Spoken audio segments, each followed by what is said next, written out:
So hi, everyone. I'm Sophie Smith. I'm the Assistant Director of the York Public Library, and I am so happy to have you here today for the first of our two programs that are brought to you as part of the Camden Conference. We're really pleased to be able to offer this satellite service, even though we're all remote these days. We hope to be able to do our Camden Conference presentations on site next year if all goes according to plan. Tonight we have a program of Brexit at Year 5. How's it going? From Andrea Stanley Hester. But we also are joined today by Susan Carter, who's here representing the Camden Conference, who's going to tell us a little bit more about the conference itself, as well as give a proper introduction. So I am going to turn it over to her after I mention that I am recording this. I forgot to say that at the top. So we are recording the presentation for future use. And I hope that you all can see the subtitles, which I did figure out how to put the closed captioning on for this program. So without further ado, Susan, I will turn it over to you. All right. Thank you very much, Sophie. My name is Susan Carter. I actually was a former resident of York back in my high school years. And on behalf of the Camden Conference, I'd like to welcome you to tonight's program. We also would like to thank York Public Library and your Assistant Director, Sophie Smith, for making these programs possible. You people have participated in the Camden Conference for a number of years, and we are very grateful for this sort of participation. The weekend of February 24th, we will present our 35th annual conference, Europe, Challenged at Home and Abroad. This, I think, as you all know from the news, is probably a very appropriate theme for this year's conference. Information on the purchase of tickets are available on our website, camdenconference.org.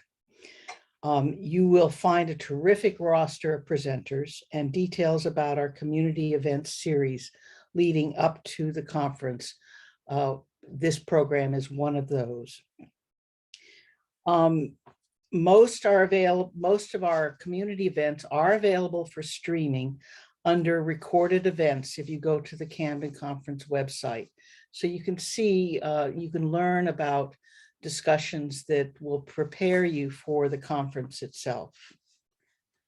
The mission of the Camden Conference is to foster informed discourse on world issues in keeping with the mission, we do provide these community events preceding our annual weekend conference so that people can prepare and basically learn about issues that will not necessarily be presented at the conference itself.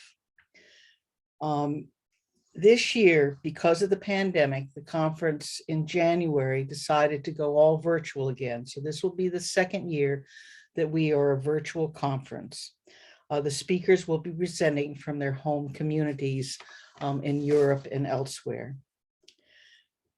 Tonight, as part of the Camden Conference Community Event Series, it is my pleasure to present Andrea Stanley Hester. She is Vice President of the World Affairs Council of Maine.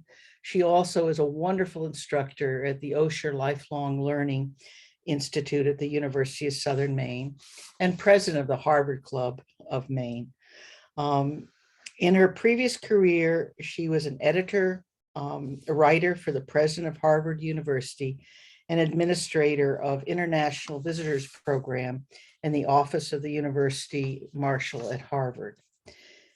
Andrea holds a bachelor's degree in modern European history from Tufts University and a master's degree in government from Harvard University. Andrea and her husband reside in North Yarmouth with their 2 children. And she has been a long time, she's held a long time interest in Brexit and has spoken on many occasions on Brexit, both at the World Affairs Council and for other community events. So I'm really delighted to hear from Andrea again because she always brings wonderful insight into these things. Thank you, Sophie, and thank you, Andrea. Thank you, Susan. That was a wonderful introduction. And thank you to Sophie and the York Public Library for hosting me. And most of all, thank you all for being here tonight to hear a little bit about Brexit. So what I'm going to do is I'll very briefly go over the referendum itself, just as a reminder of what happened. I'll talk about the aftermath, the negotiations, and the final trade agreement. And then I'll talk about how's it going now. So 5 years ago, or actually a little more than 5.5 years ago now, British Prime Minister David Cameron called for a referendum on a long simmering question in the UK. Should they leave the European Union? Cameron felt strongly that the UK should remain because there were so many advantages to doing so, including freedom to travel, work, study, and retire anywhere in the 28 countries that made up the Union.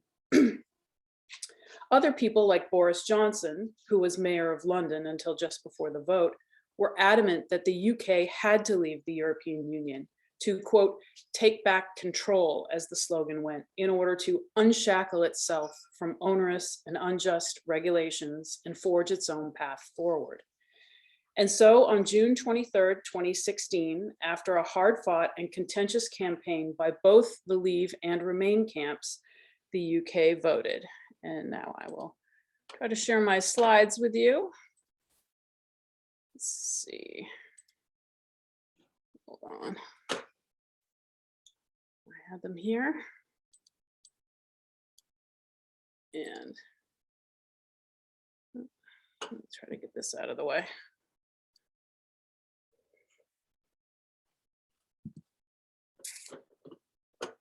I did something wrong here.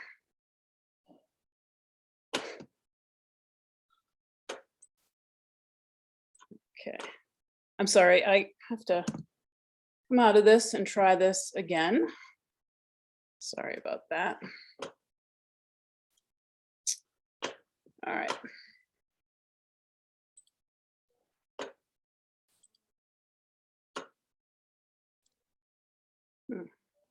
Can you see the slides, or are you in front of it? We can see the slides right now. It's showing the cover of the Sun and the cover of the Economist. Okay. All right. Well, for some reason on my screen, it's showing you in front of it, but I've memorized them. So as long as you can see them, that's fine. All right. So actually, as you can see, yeah, it is a little hard for me to see without but basically you can see here that Leave won by 51.9% to 48.1% for Remain. Turnout was very high at 72%. And you can see from the map that England and Wales, to the western part, both voted to leave the European Union. And then to the north, Scotland, and then Northern Ireland also left the European, voted to remain in the European Union. So, and in the area around London, you can see also voted to remain. And so this was a huge shock to people because many people thought that, you know, we'll have this referendum, but it's not actually going to pass. You know, even people who wanted to leave thought it wasn't going to pass, but somehow it did. And it was a big shock for everyone. And as you can see, the Sun, which is a tabloid, was very pro-Brexit, see you later. And the Economist, which was very pro-Remain, was devastated. And I think these two magazine covers really show the two reactions that, you know, people had. Either they were devastated by it or they were just elated by it. So in the aftermath, David Cameron, who had wanted to remain and really thought that the country would remain, he held the referendum thinking it's not going to pass. So he decided that, you know, he was not going to be able to remain as prime minister, that it wouldn't be right for him to do so. And he was replaced by Theresa May. She triggered Article 50 of the Treaty of Lisbon in March of 2017, and that's the treaty for European Union countries, if they want to leave the Union, what they need to do. It sets out the process by which member states could leave, which none of them had ever done before. So this was all new for them. Article 50 gave the UK 2 years to negotiate an exit deal, which by any assessment promised to be a complicated and messy divorce. The UK had to negotiate a new relationship with the EU, create new bilateral trade deals with many countries, including the United States, and revise British laws as needed once EU law was withdrawn. Should they have a hard or a soft Brexit? And what did that mean? Basically, it refers to how closely the UK would remain to the EU. Should it pull away hard, or should it go slowly, keeping some aspects of the relationship intact? For example, should they remain in the single market or the customs union?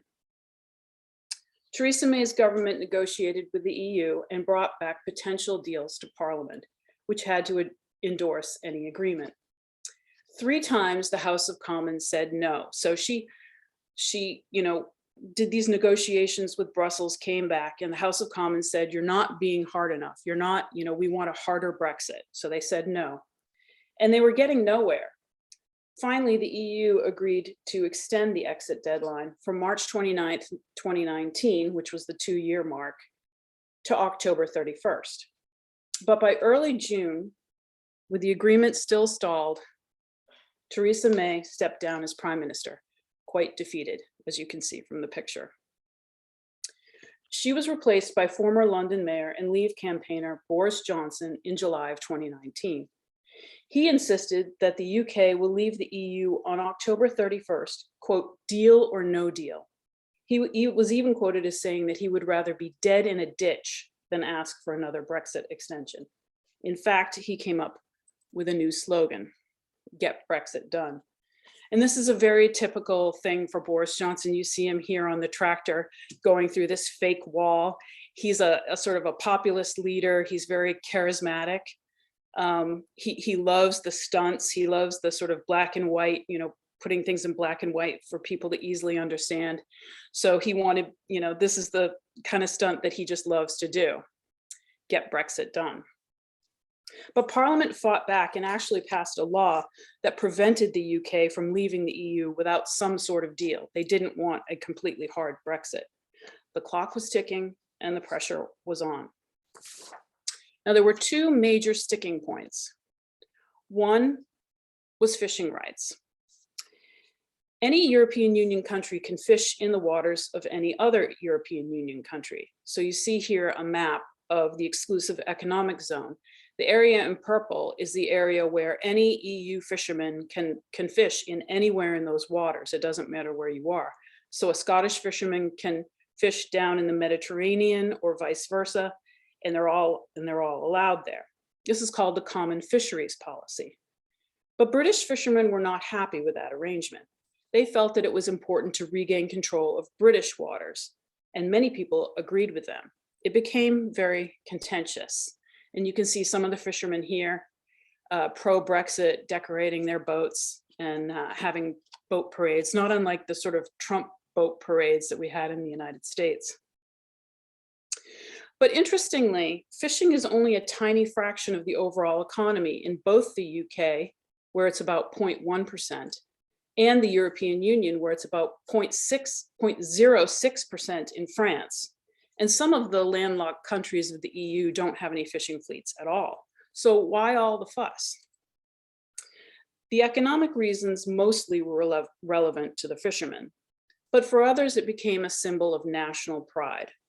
This idea of the British Empire has always been a seafaring nation, all over the world, the Royal Navy, very, very nostalgic, very historic, very much part of the British identity. And so this one problem that was really small economically was very huge in people's minds culturally. The other big contentious issue was Northern Ireland. Now, Northern Ireland has been contentious for many decades. You may remember the period of time called the Troubles from the late 1960s to the late 1990s, many years of violent conflict between Protestants and Catholics. And for many years, there was a hard border, as you see here, between Northern Ireland and Ireland. There were checkpoints, towers, snipers, etc. It ended with the Good Friday Agreement in 1998, brokered by our very own George Mitchell. But as you see here, Ireland is in the European Union. And now Northern Ireland is not. But you can't go back to a hard border after so many years of tense negotiations and so much hard work put into it. They didn't want to go back to a hard border, but there has to be some sort of border between the EU and the UK now for customs purposes. So what do you do? So these are difficult problems, and it took a lot of time to work it out. And in fact, Boris Johnson, who said he would rather be dead in a ditch than extend the negotiations, ended up having to do just that. In fact, he agreed with the EU to another extension from October 31st to January 31st of 2020. But then finally, Brexit Day was indeed January 31st, 2020, ending 47 years of the UK being a member of the European Union or its predecessors. The divorce was done, but then began yet another transition period of 11 months to finalize a trade and cooperation deal. So the final trade agreement, and here's a picture of Boris Johnson with Ursula von der Leyen, who's the president of the EU Commission. After years of at times torturous negotiations, a trade deal was finally struck on December 24th, Christmas Eve, 2020, to take place on January 1st, 2021. Some highlights of the deal include travel. UK citizens now need a visa to travel more than 90 days in the EU. They need to purchase travel insurance, which they didn't have to do before. Now there are roaming charges on your phones, lots of paperwork, including for pets, where you could bring your little dog from London to Brussels or Paris or wherever you wanted to go. Now every country you want to take your pet in, you have to have different health certificates for them. You have to use separate lanes from EU citizens at the border and in the airports, and the separate lanes are always much longer. For relocation, if you wanted to move to an EU country or from the EU to the UK, people already settled there had some grandfathered protections, but many people would now need to apply for residency, get new paperwork, or meet requirements like having a guaranteed job. There was no more automatic right to work, travel, study, and retire. With regard to trade, they agreed on unlimited amounts, what they called a zero quota, and zero tariffs on each other's goods. But lots of new customs paperwork, special licenses, certificates, like I mentioned before. There have been many, many significant delays and backlogs at ports like Dover. And also, now the UK is free to negotiate new trade agreements with other countries, but the EU is still its largest and most important trading partner. For the EU, the UK is third after the United States and China. Professional qualifications are not necessarily recognized anymore. Doctors, lawyers, chefs, accountants, architects, people like that will need to check each country's rules as they may need new certifications. Service businesses like banks have lost automatic access to EU markets and are operating under certain restrictions. And a deal on that has yet to be ironed out. This is just the trade deal. They haven't done a services industry deal yet. So for security and data, the UK no longer has automatic access to key EU security databases and vice versa, but each can request information from each other. But that takes more time, right? So if you're doing a terrorism investigation in one place and you need information quickly, it's just going to take longer now because you just can't go into that database anymore. You have to request access or request information be sent to you. Now the UK is no longer a member of Europol. But on the other hand, the UK still has a very robust intelligence operation of its own, and it's still a member of what they call the Five Eyes group, which is the United States, the United Kingdom, Canada, New Zealand, and Australia.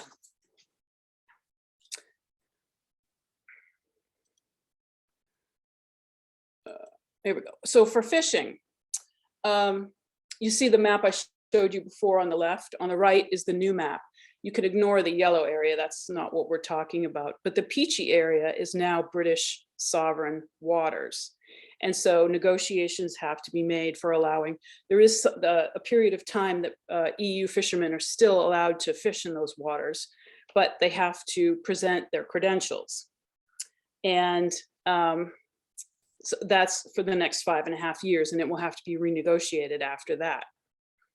If after those 5.5 years, the UK could choose to ban European Union boats after that, but if they did, the Europeans could retaliate and tax British fish or deny British boats entry into EU waters. And finally, Northern Ireland. The Northern Ireland Protocol. The EU agreed that goods could flow freely between Northern Ireland and Ireland without checkpoints on the border. In return, the UK agreed to protect the EU's single market by enforcing checks on goods entering Northern Ireland from Great Britain. So you see on the map here that there's this sort of dotted line in the Irish Sea. What they decided to do was move, they don't want a hard border on the island of Ireland, so they made a sort of invisible border in between Great Britain and Northern Ireland. Now, sometimes people get mixed up between United Kingdom and Great Britain. What we mean by Great Britain is the island with England, Scotland, and Wales on it. That's Great Britain. When you add Northern Ireland, then it becomes the UK.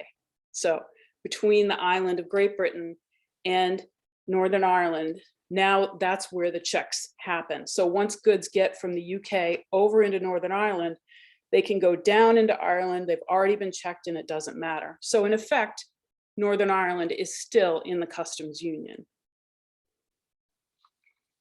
But the agreement was seen as a bare bones severance deal rather than an ideal springboard for future relations. It leaves many issues, including the future of the financial services industry, to be negotiated later. So how's it going now? Well, for one thing, this is Leave campaigner Nigel Farage, head of the UK Independence Party, or UKIP. And he was a very, very strong proponent of Brexit. And he went to Denmark and he told them, I put the quote on there. I can't read it actually because the Zoom is blocking it, but I'll let you read it there. Basically saying that, you know, the EU is finished, the EU is done. Maybe Denmark will leave the EU.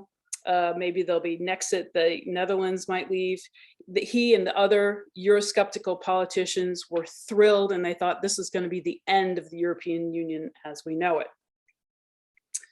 He also predicted that other countries would want to leave. In fact, he predicted that the European Union would collapse within 10 years. In addition to him, a number of other Eurosceptical right-wing European politicians like Marine Le Pen in France and Geert Wilders in the Netherlands crowed that it was the end of the European Union as we know it, like I said. But this turned out not to be true.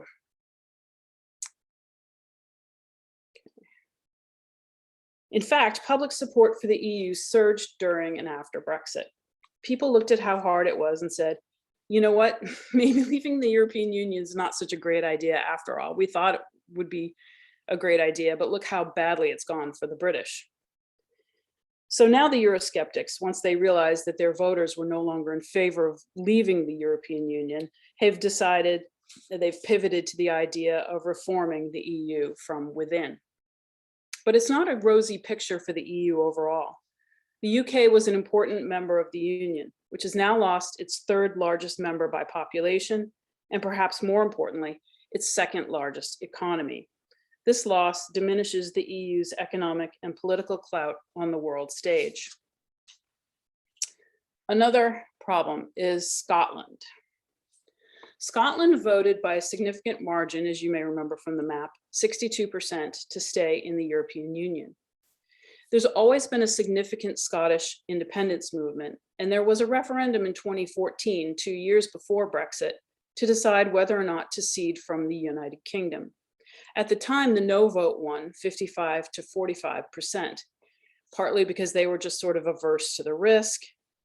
They didn't want to have a hard border between Scotland and England. And also that Scotland does get a lot of money from London every year to the tune of about $13 billion, pounds rather, a year. In the latest election last May, the pro-EU Scottish National Party won, but fell just one seat short of an outright majority. Recent polls indicate that more people would vote today for Scotland to become independent and rejoin the EU than not. And First Minister Nicola Sturgeon has indicated that she wants another referendum on independence. She said the election results mean that there was no democratic justification whatsoever for Boris Johnson or anyone else seeking to block the right of the people of Scotland to choose our future. And she insisted that holding a referendum now was the will of the country. But realistically, that probably won't happen again for quite some time.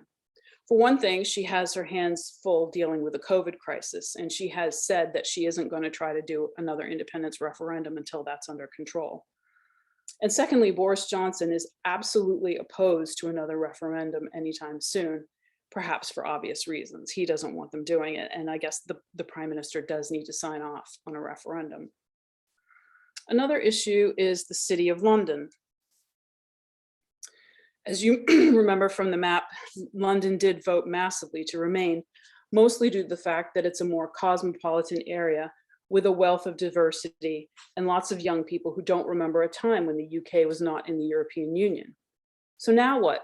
London has long been one of the world's great financial centers. Is that still the case? As with everything else, COVID muddies the picture. Every industry has taken a hit from the pandemic, and London's financial services sector is no different. There was a lot of talk about companies moving out of London to the continent after the Brexit vote. And that has certainly happened, though the pandemic has made it harder to move anywhere right now. And there are some temporary regulatory arrangements in place that are due to end this year to ease the transition. So it's still unclear what's going to happen, but many jobs and firms have set up headquarters elsewhere, maybe keeping an office in London. Dublin, Paris, Luxembourg, Frankfurt, Amsterdam, and even New York have had the benefit of companies that have moved out of London. But EU firms have now had to set up regional offices in London as well. To quote Sir Howard Davies, first chairman of the UK's Financial Services Authority, it seems likely that London will remain Europe's largest financial marketplace, but it will no longer be the continent's de facto financial center. There will still be a profitable role for London, but the golden age of the city as Europe's financial capital will recede, as golden ages tend to do. And then there are the two major issues that I mentioned earlier. Despite the assurance that British fishermen would have no trouble exporting their catches into Europe, a number of them have had just such trouble, in some cases having to throw their catch back into the water rather than let it rot on board. There have been sometimes massive backlogs and delays with reams of new paperwork to be filled out and processed. In addition, French fishermen were promised that they would be able to continue fishing the waters around the Channel Islands, which are British Crown dependencies. You can see the map there to the left, how close they are to the French coast.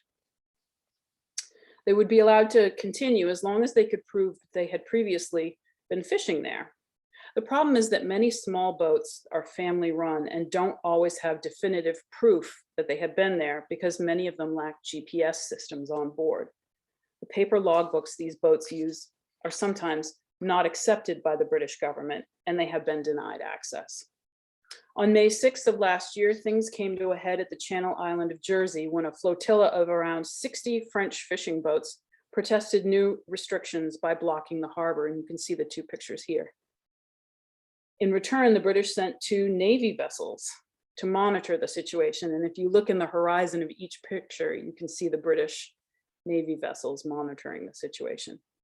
Now, this is hardly ideal. In fact, the French Minister of Maritime Affairs said she was revolted by the treatment of the French fishermen, adding, quote, "We're ready to resort to retaliatory measures. Concerning Jersey, I'll remind you of the transport of electricity via submarine cables. And what she's referring to there is that the island of Jersey gets 95% of its electricity from France. So basically, it was a thinly veiled threat to cut off the electricity to the Channel Islands. In the end, the French fishermen backed off after talks with local island officials, but the long-term problem has not been resolved. In fact, there was another flare-up in October of last year when France's Europe minister said that France needed to, quote, "speak the language of force because it's the only language the British government understands." The British then summoned the French ambassador to a meeting to explain the, quote, "disappointing and disproportionate threats made against the UK and the Channel Islands." Both sides have accused each other of grandstanding for political purposes. French President Emmanuel Macron trying to strengthen his hand with the French public, perhaps because of the upcoming presidential election in April of this year. British Prime Minister Boris Johnson trying to strengthen his hand with the British public to encourage support for his other pet issue, which is changing the Northern Ireland Protocol. The new customs border in the Irish Sea has not proven to be the panacea that was hoped for. The new and onerous customs barriers between Northern Ireland and the rest of the UK has led to a number of unintended consequences. First, an increasing number of mainland British companies have decided that selling to Northern Ireland is too cumbersome and have stopped, or at least curtailed, doing so. Boris Johnson is trying to get around these issues by delaying some regulations on outgoing items so that British firms have time to adjust to the new regulations. Secondly, the British government has had to deal with serious unrest in Northern Ireland, especially among unionist parties. Oops, here we go. Who say that the protocol in effect separates Northern Ireland from the rest of the UK. In fact, over the past year, there have been a number of unionist protests, some violent and reminiscent of the Troubles. You see the pictures I showed you here are not from the Troubles in the 80s, 70s or the 80s. These are pictures that were taken last year. Dozens of police officers have been injured while trying to control looting and rioting in Belfast and other areas. In addition, not too long ago, on February 3rd, the First Minister of Northern Ireland, Paul Givan, a member of the main Unionist Party, abruptly resigned as a protest against the protocol. Under the terms of the power sharing agreement, this meant that Deputy First Minister Michelle O'Neill, who represents Sinn Féin, also lost her post as well. Sinn Féin would be the pro-Irish Unity Party, the sort of related to the IRA. The unionists are trying to pressure the British government to radically overhaul the protocol, or else they will not return to the government. And Northern Ireland's power sharing agreement, which is always very fragile, could collapse. Indeed, there's growing concern that the Good Friday Agreement, signed 24 years ago, could be in danger. This is something that both Joe Biden and Emmanuel Macron, among others, have directly spoken to Boris Johnson about. But the Prime Minister's attempt to handle the situation by pushing out the enforcement of regulations goes squarely against the deal, which is a legal treaty his government signed with the EU, and Brussels is understandably very unhappy. The British government, somewhat defiantly, is trying to renegotiate the protocol to lessen its negative domestic impact. Initially, the EU said it would only entertain minor adjustments, not a wholesale rejiggering of the signed and sealed agreement. But more recently, the EU has relented a bit, proposing some significant concessions. For example, the EU has proposed that checks be reduced by 80% on a range of supermarket goods, with the caveat that they be packaged and labeled in such a way that it shows they are for sale in the UK only. So one of the big gripes that people have is that some of the goods going from Great Britain over into Northern Ireland are really only British goods. They don't go into the wider EU, but they're still having trouble getting them over into Northern Ireland. So the idea is that if you label it and say for UK use only, then you can reduce the amount of paperwork that's required for it. They've also proposed a consolidation of paperwork for goods being shipped to and from Northern Ireland and to cut customs paperwork in half, which is huge. The UK's Brexit secretary at the time, David Frost, I think I have him, maybe I don't, here we go, said, "I think the EU has definitely made an effort in pushing beyond where they typically go in these areas, and we're quite encouraged by that. But obviously there's still quite a big gap, and that's what we've got to work through today and in the future." And now, as it happens, Lord Frost resigned as Brexit secretary in December, saying he was leaving not because of any issues about Brexit, but because he disagreed with the government's COVID policy. So after a bit of a pause, new talks are now being led by the British Foreign Secretary, Liz Truss. EU leaders are cautiously hopeful about progress being made with her, since they feel that Lord Frost, in spite of the nice quote that I just showed you, was in general too ideological, too pro-Brexit, and too stubborn. The Foreign Secretary, who was a Remainer herself, by the way, said she would propose, quote, practical, reasonable solutions that ensured peace in Northern Ireland and would be fair to both the UK and the EU. But what exactly does that mean? The reality is that the UK could still reject the EU's concessions and demand a full renegotiation of the protocol. Even if that doesn't happen, it's possible that the UK could suspend parts of the protocol or by triggering Article 16, which sets out the process for taking unilateral safeguard measures if either side concludes that the protocol is leading to serious economic, societal, or environmental problems, however each side defines them. So it's pretty broad. The UK government has already stated that it believes that threshold has been reached, but is choosing not to invoke the article just yet. If they do so, it would be a major escalation and could eventually lead to a trade war. And as if that's not enough to deal with, more recently, another long-term issue has emerged: migration between France and the UK. On November 24th, 27 people, including one child, drowned in the frigid waters of the English Channel after a boat carrying migrants trying to reach the UK capsized off the French coast.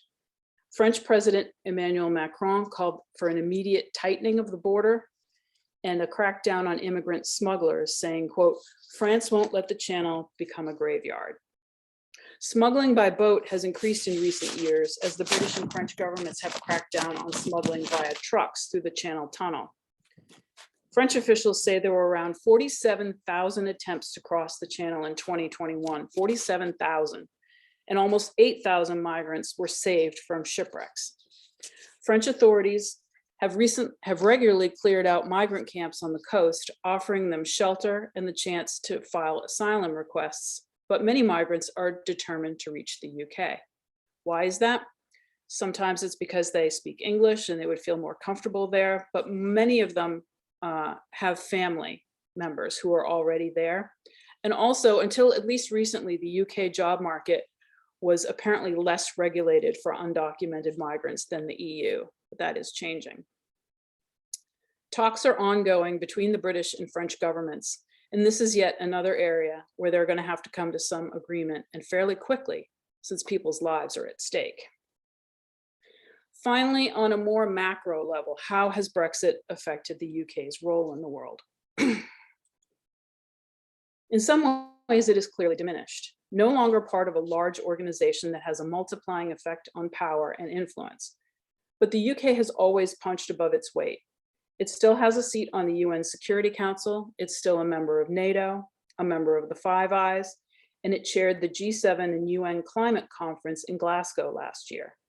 And it's important to remember that the British Commonwealth combined makes up close to 1/3 of the global population. That's the UK and 50 former colonies, about 2.5 billion people. And the UK just by itself is still in the top 10 of the global economies as measured by GDP. It's about number 5 right now. So the Prime Minister came up with this blueprint he calls Global Britain, a blueprint for the UK's international role post-Brexit. It's an integrated review of security, defense, development, and foreign policy. It places greater emphasis on security at sea and in space and against cyber threats. It de-emphasizes land forces in Europe, but not Atlantic security. It tilts toward the Indo-Pacific, including the South China Sea, India, and Japan.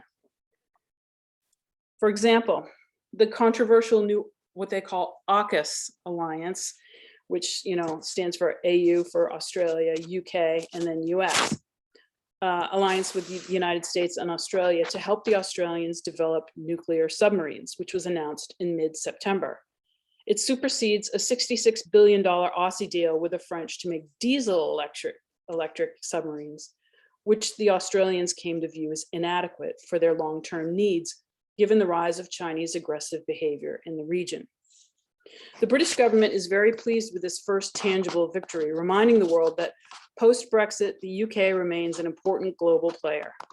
It also reaffirms the UK's special relationship with the US as a trusted ally, which is especially important as it hopes to negotiate a new one-on-one trade deal with the United States, which has not yet happened.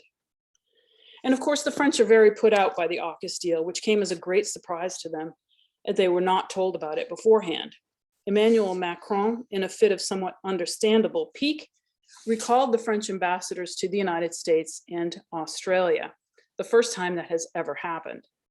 It's not clear why he didn't also recall the ambassador to the UK, though reports in the French media said it was to make the point that France viewed the UK as just a bit player, unworthy of such a grand gesture.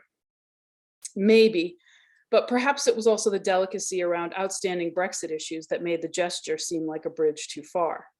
That said, it cannot have helped the relations between London and Paris.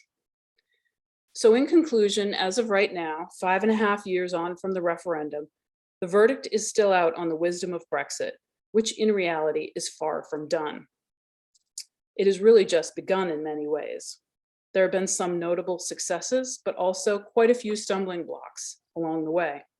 A lot will hinge on whether or not the UK and the EU can iron out their differences in a way that is, in the end, mutually beneficial. In order to do that, they're going to have to get better at listening to each other and to doing that dreaded word in politics, compromise. If not, the road ahead looks very bumpy indeed. And with that, I'll take any questions that anyone might have.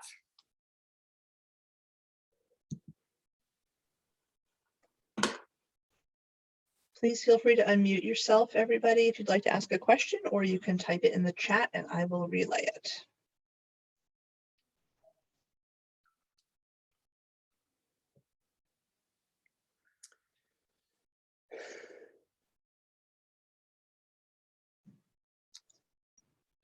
So I really enjoyed the talk. In spite of the fact that I couldn't see my slides, I hope that wasn't too distracting. Not at all. Those were great slides too. Okay. What do you think? How do you see the Northern Ireland going? I mean, is the tension, you think, between the Unionists and about the Northern Ireland Protocol, is that going to continue, or do you see a chance of maybe things settling down and kind of going back to a more peaceful or a more ordinary kind of economy and relationship? Yeah, that's a great question. I don't really have a good answer for it. Right now, like I said, the government at Stormont, which is the Parliament buildings in Belfast, is not functioning, and they, basically, it doesn't really look good for them to come together to any sort of agreement until there are elections in Northern Ireland in May. So I think the reason that the Unionist First Minister stepped down, one of the reasons was that he really wanted to sort of rally people and get people to vote for Unionist parties in May, because right now Sinn Féin is actually ahead in the polls, and it looks like the Sinn Féin minister might become the first minister, and then the Unionist minister would flip over to deputy first minister. Now, in some ways that doesn't mean a lot because it's an equal power sharing, so they have quasi-equal power, but there's some thought that the Unionists just would not participate in a government where Sinn Féin representative was the first minister. So there's a lot of politicking going on ahead of the election. I think that it's great that the European Union has reached out and is trying to help in terms of cutting down the customs regulations and all the paperwork that's required. It was a huge problem for not being able to get goods back and forth between Northern Ireland and Great Britain. So I do think there will be some alleviating over the long term. They'll be able to work out the kinks and the bumps, but the fundamental issue is still going to be a really hard one, which is that pro-British unionist people in Northern Ireland feel like they are cut off from the rest of the UK, from England and Wales and Scotland, and they don't like it. And that's the reason why they're protesting so much. They were never on board with the idea of putting this sort of invisible border in the Irish Sea, and they are actually very resentful toward Boris Johnson for agreeing to it in the first place, and then for turning around and saying, oh, he would take care of it, he would take care of it, there won't be, and that hasn't happened either, right? So it's always been a very sticky situation. And so I'm hopeful, but I think in the short term, there are a lot of obstacles to overcome.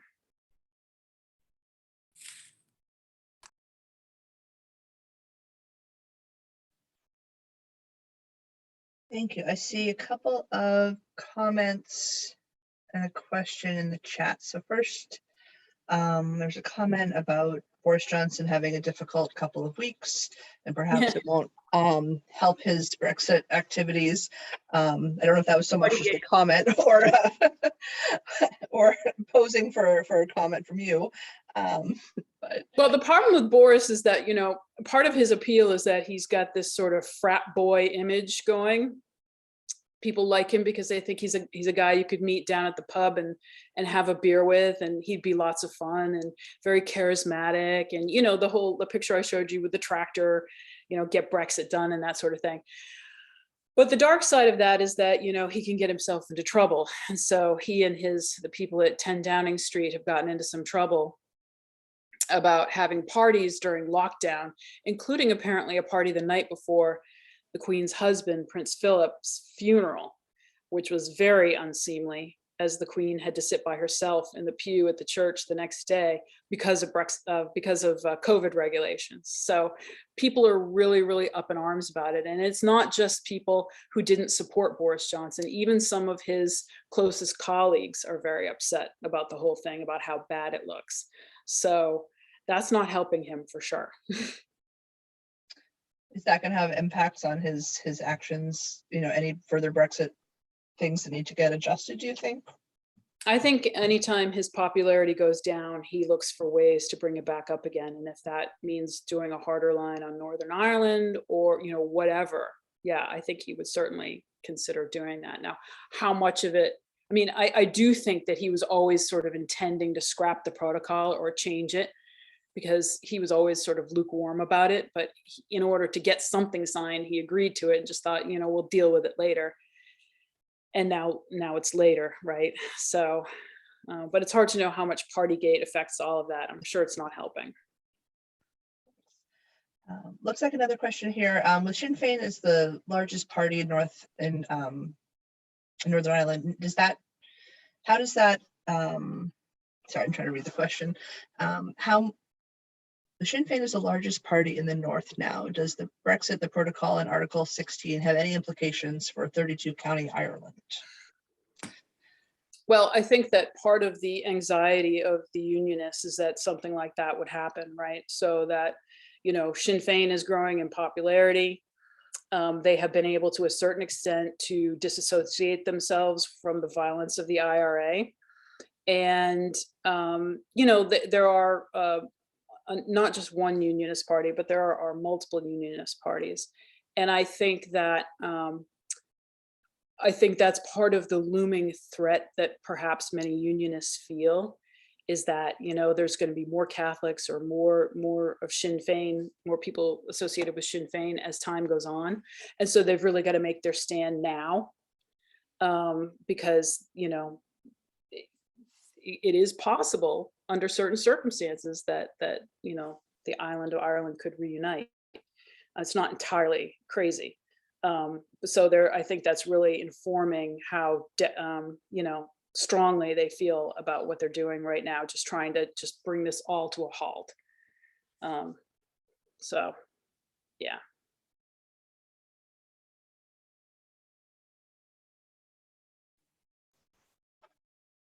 Do we have any other questions for Andrea this evening?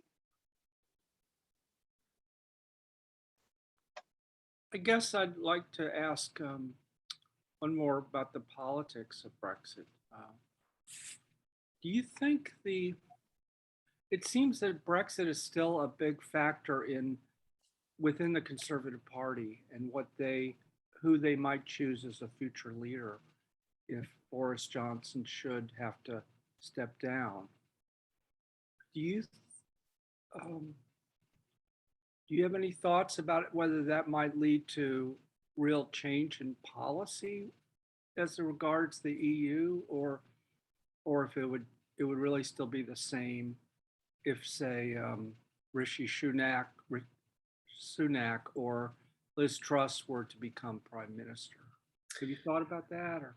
Well, I think that, well, like I said, Liz Truss was a Remainer, but even, Keir Starmer, who's the head of the Labour Party, got into some trouble not too long ago by saying, basically Brexit is done. We're not going back. We need to make the most of it as it is now, And so I think that most people, think, it's done. We've done it. We've got to just, we've got the cards that we were dealt. Now we've got to play our hand the best way that we can.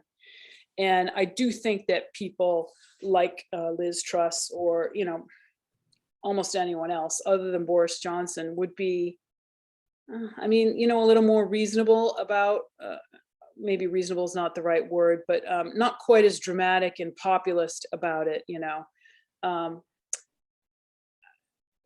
So I think they're just going to have to. It's unclear how long Boris Johnson will last too, and specifically who would succeed him if he doesn't. There's been this threat of a no confidence vote because of Partygate. They have to reach a certain threshold of conservative MPs who say they want to have that vote. They haven't reached it yet, but things could change very quickly. But I would never count Boris Johnson out. He always seems to land on his feet no matter what he does. I mean, he's been in trouble for a lot of things for a lot of years, and he always seems to get through it. So, we'll see. But I think overall, the country has taken a pragmatic view that, look, it's done. We're not going back, so we've got to make the best of it. Thank you.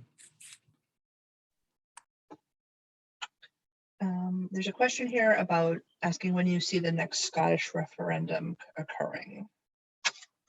That's a good question, and I don't know. Like I said, Nicola Sturgeon certainly would like to have one, and would really like to do it just as soon as she feels that she's been able to get the COVID situation in the country under control.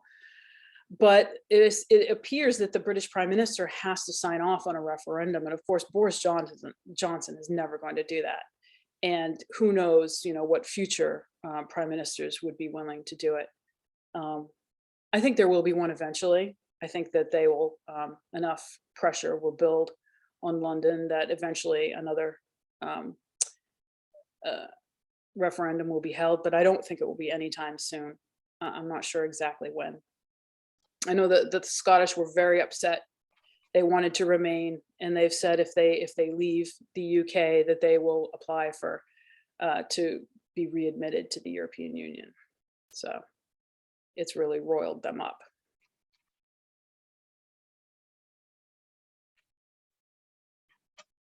All right, I think that might be the end of our questions. If anyone else has one, throw it in the chat real quick or speak up. But in the meantime, I will say thank you very much for this wonderfully informative presentation. It's been a delight to learn more about this and hear all of your knowledge. And we greatly appreciate you giving your time this evening to York Public Library. And hopefully in the future, we'll have a chance to welcome you back to our building in person. Yeah, I would love to do that. Thank you so much. Thank you so much, Andrea. Thank you all for coming. All right, bye.